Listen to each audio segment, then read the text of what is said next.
হচ্ছে নতুন কাহিনী, দুই বোনের খেলা।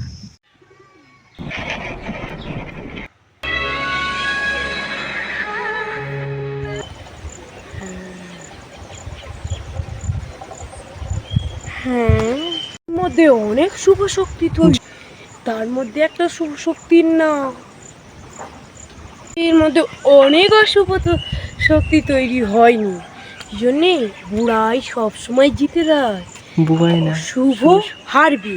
তাই আমি চলে এসেছি, আমাদের কঙ্কালে আছে শুধু ছায়া, এবার আমি তৈরি হয়েছি মায়া। কিরম লাগছে মায়া? আমি মায়া,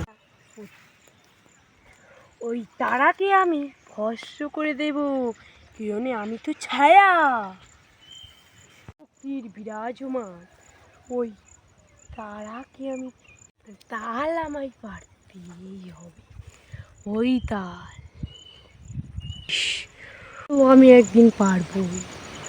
তার আগে আমি আমার শক্তিগুলো পরীক্ষা করে নিই। আমি এত বছর বন্দি ছিলাম, আমার শক্তি ঠিক আছে না ঠিক নেই, আমি তাই আমার শক্তিগুলোকে আমি পরীক্ষা করি।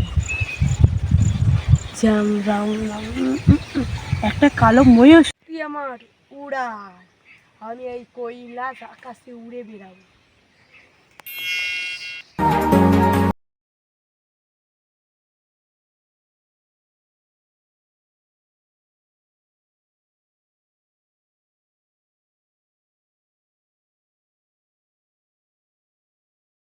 শক্তির অধিকারী, এটা তো আমার রূপ না, আমার রূপ লম্বা চওড়া ছিল, আমি এত ভেঁটে কী করে?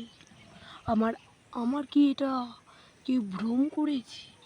আমার কি প্রাণ ব্রহ্মা এই মানুষটার উপরে দিয়েছিল? তাহলে মনে করে দেখি তো।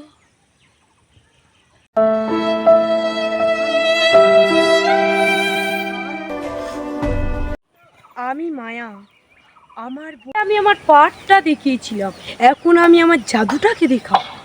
তাহলে আমি আনি আমার বোন ছায়াকে, ছায়া।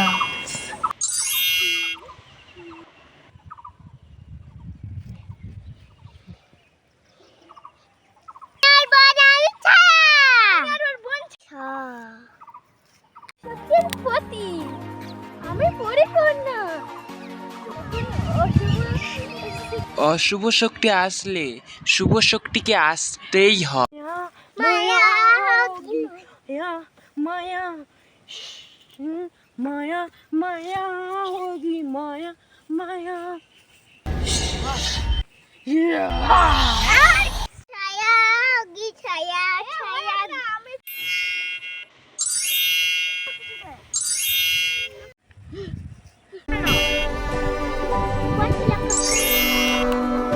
ছায়া, তুই চলে যা ওই পরিকন্যার কাছে যুদ্ধ করতে, কি জন্য আমার আশীর্বাদ তোর বড় দিদি মায়ার আশীর্বাদ তোর উপর, যুদ্ধে জয়ী হয়ে আয়।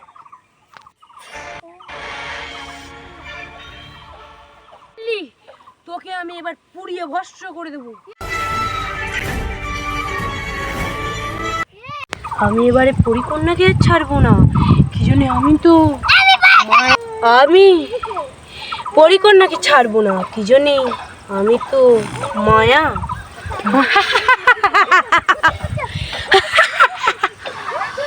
এই পরিকন্যা, পরিকন্যা, আমি কিন্তু এই মায়া, তুই আমার কাছে এসেছিস, তুই আমার কাছে বাঁচতেই পারবে না।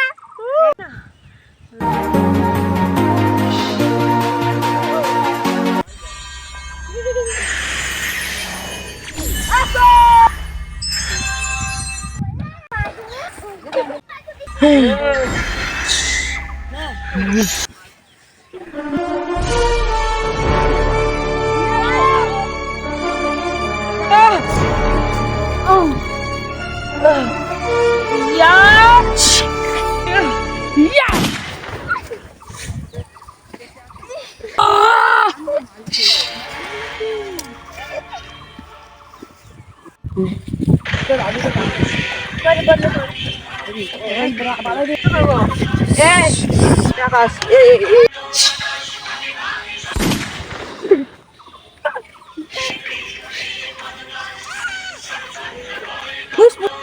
আহ!